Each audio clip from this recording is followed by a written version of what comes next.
جب رب راضی ہونے لگتا ہے تو بندے کو اپنے عیبوں کا پتہ چلنا شروع ہو جاتا ہے اور یہی اس کی رحمت کی پہلی نشانی ہوتی ہے۔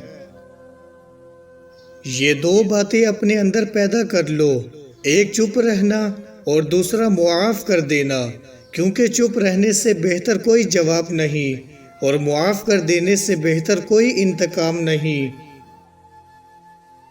منہ میں زبان تو سبھی رکھتے ہیں مگر کمال وہ کرتے ہیں جو اسے سنبھال کر رکھتے ہیں۔ دیوار پر لگا شیشہ ہو یا دل سے جڑا رشتہ ہو، ہمیشہ انسان کی غفلت سے ہی ٹوٹ جاتا ہے۔ باتیں کم اور کام زیادہ کرو، کیونکہ لوگوں کو سنائی کم اور دکھائی زیادہ دیتا ہے۔ کوئی بھی بڑا کام صرف وہ شخص کرتا ہے جو اپنے آپ کو چھوٹا کام کرنے پر راضی کر لے۔ لوگ یہ تو نہیں جانتے کہ قیامت کے روز ان کے ساتھ کیا ہوگا، لیکن وہ یہ جانتے ہیں کہ دوسروں کے ساتھ کیا ہوگا۔ دماغ عرش پہ ہے، خود زمین پہ چلتے ہیں، سفر کا گمان ہے اور یقین پر چلتے ہیں۔ زندگی میں جب کبھی ہمارا خود سے سامنا ہوتا ہے تو سمجھ آتا ہے کہ ہم نے دوسروں کی خاطر اپنا دل کتنا دکھایا ہے۔ بعض باتیں اگر بول دی جائیں تو رشتہ مر جاتا ہے، اور اگر دل میں رکھ لی جائیں تو خود انسان ہی مر جاتا ہے۔ کسی کو ذلیل کرنے سے پہلے خود ذلیل ہونے کے لیے تیار رہیں، کیونکہ خدا کا ترازو صرف انصاف تولتا ہے۔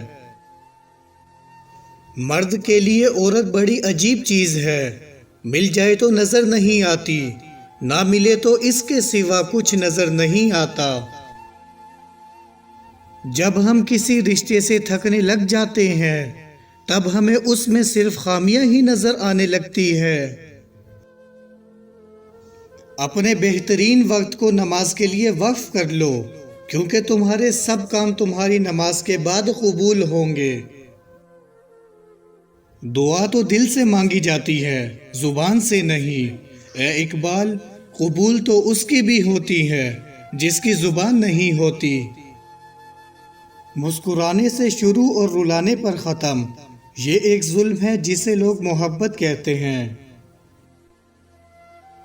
انسان بزدل اتنا ہے کہ خوابوں میں بھی ڈر جاتا ہے، اور بے خوف اتنا ہے کہ جاگتے ہوئے بھی اپنے رب سے نہیں ڈرتے۔ جو خدا کے کاموں میں لگ جاتا ہے، خدا اس کے کاموں میں لگ جاتا ہے۔ تعلق میں دوسرے سے اپنے جیسا ہونے کی توقع مت رکھو، کیونکہ تم کسی کا سیدھا ہاتھ اپنے سیدھے ہاتھ میں نہیں پکڑ سکتے۔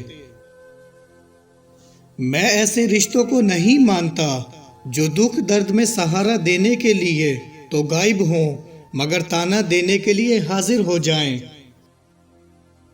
بات بات پر رونے والے بات بات پر ہنسنے لگ جائیں تو ان جیسا مضبوط کوئی نہیں ہوتا، نہ کوئی انہیں ہرا سکتا ہے۔ وہ جگہ چھوڑ دو جہاں تمہارے احساس اور تمہارے الفاظ کی قدر نہ ہو، پھر چاہے وہ کسی کا گھر ہو یا کسی کا دل۔ اگر کسی کی تکلیف دیکھ کر تمہیں تکلیف ہونے لگے تو سمجھ لینا تم اللہ کے بنائے ہوئے بہترین انسان ہو۔ ایک انتقال کے بعد زمین تمہاری ہو جاتی ہے اور ایک انتقال کے بعد تم زمین کے ہو جاتے ہو، اس لیے زمین کے اوپر رہ کر اس کی قدر کرو، ورنہ وہ تم سے سخت حساب لے گی۔ وقت سب کو ملتا ہے زندگی بدلنے کے لیے، مگر زندگی دوبارہ نہیں ملتی وقت کو بدلنے کے لیے۔ خالق سے مانگنا سنت ہے، اگر دے دے تو رحمت، نہ دے تو حکمت، اور مخلوق سے مانگنا ذلت ہے، اگر دے دے تو احسان، نہ دے تو شرمندگی۔ اکیلے ہونے کی سب سے اچھی بات یہ ہے کہ جب تم پریشان ہوتے ہو تو تمہیں سننے والا صرف اللہ ہوتا ہے۔ جب انسان بالکل خاموش ہو جائے اور اپنے حق کے لیے بھی نہ بولے تو سمجھ لو کہ وہ اپنے اندر بہت کچھ دفن کر چکا ہے۔